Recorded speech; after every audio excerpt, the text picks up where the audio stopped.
Ladies and gentlemen, I'm not very sure on the criteria that the opposition is going to use to settle on one candidate as the flag bearer for 2027. Those among our ranks to stop leaking things that have not been agreed, lineups. I'm seeing a lineup. If any proposals by our technical team has not been debated by the principals, it is not a truth.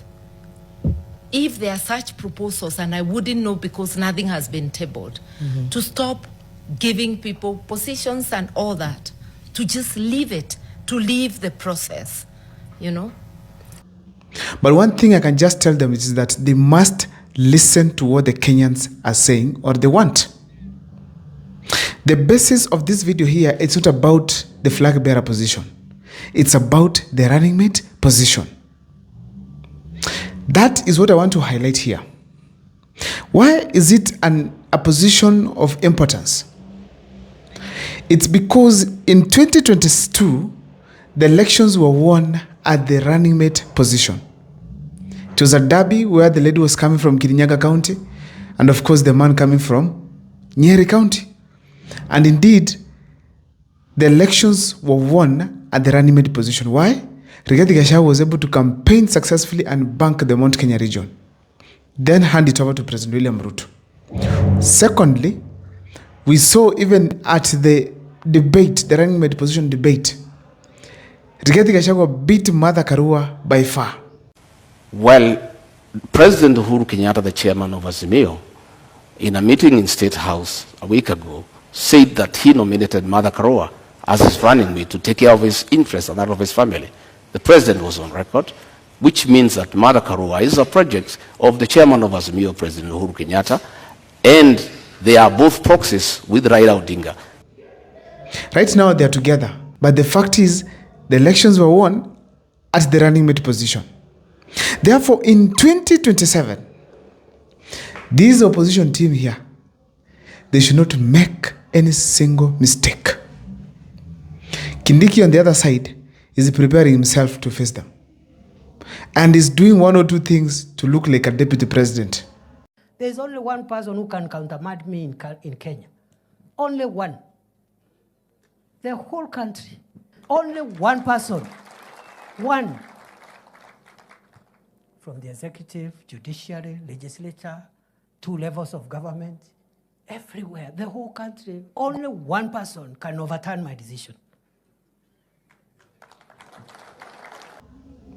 And he's also trying to prove to himself that he's also capable of leading this country.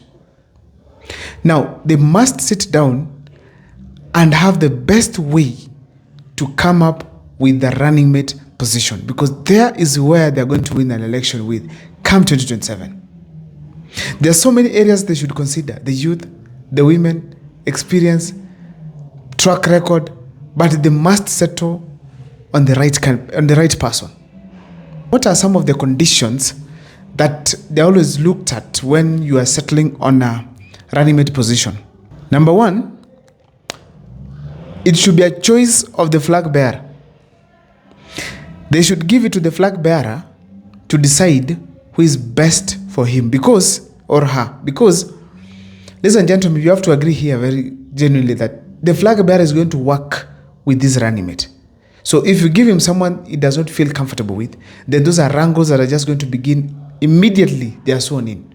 So it is important for the flag bearer to be given a chance to settle on the running mate that he feels is best and most comfortable with. That is number 1. Number 2, this person must have some political value that can be able to change the dynamics in 2027. Political value in the sense that this person can have finance that can be able to propel the campaigns. Number 2, this person should have numbers that can be able to actually help in taking William Ruto home. Number 3, this person must also have what you call a track record. Someone that people can be able to say that if he is given the running mate position, he can be able to deliver from that kind of a position. Ladies and gentlemen, also the population dynamics, either youth, both female and male. That is a very important aspect because the majority of Kenyans right now are youth. So, ladies and gentlemen, those are the aspects that will be considered in 2027 when they are going to settle on a running mate position. The opposition can settle on any of these opposition candidates, either Eugene Wamalwa, Rigathi Gachagua, Dr. Stephen Kalonzo Musyoka, Dr. Okengo Fred Matiang'i, or even Justin Muturi and Martha Karua. The opposition leaders are free to choose any of the opposition candidates to become the presidential candidate. But as per to me, I feel so far, the three contenders, it is Dr. Stephen Kalonzo Musyoka, Rigathi Gachagua, and of course, Dr. Okengo Fred Matiang'i. Now, if they settle on any of the three, there's one condition they have to put in mind. That for them to make the right choice, if the flag bearer is not from Mount Kenya, then the running mate must come from the Mount Kenya region. That is very important. Very important. I'm almost saying so must be a youthful leader. That is also important. Why am I saying these two aspects are important? In relation to Mount Kenya, these people vote as a bloc. The turnout is always big in that area. To take care of those votes, to motivate them to come out, those voters, you have to give them a position that is huge. And that, there's no negotiation. It's either running mate or flag bearer position. In relation to the youth, they have played a huge role on opening the eyes of Kenyans as far as proper governance is concerned. We are Kenya! We are Kenya! Viva Kenya! Viva! Viva Tennessee! Viva! We know your tricks! We know your tricks!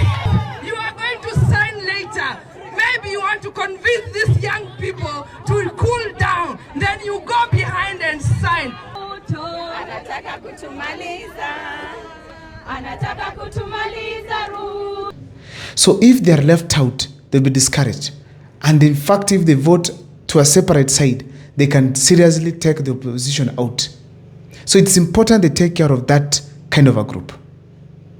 So ladies and gentlemen, in relation to the running mate position, I have some unique way I want these people to do it.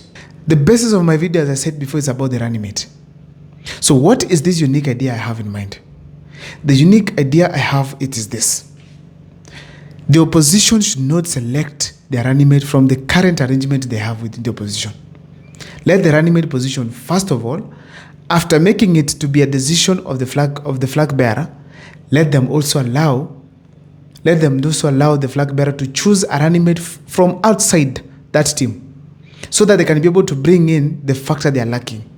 Because if they make a mistake, then they are going to be beaten thoroughly in 2027. So once they give the freedom to choose someone like Ndindi Nyoro, he will fix the aspect of the youth and service delivery, and also the economy at large. If they bring someone like, let's say, Babu Wino, he will also be able to bring a certain aspect of the youth on board. If they bring Muhammad Ali, he'll bring the coastal, the Muslim, plus also the youth on board. So it's essential for these people to consider someone from outside in that particular arrangement of the opposition. I don't know what is your take, but feel free to share with me in the comment section. My name is Abel Mukwa. See you next time for more videos.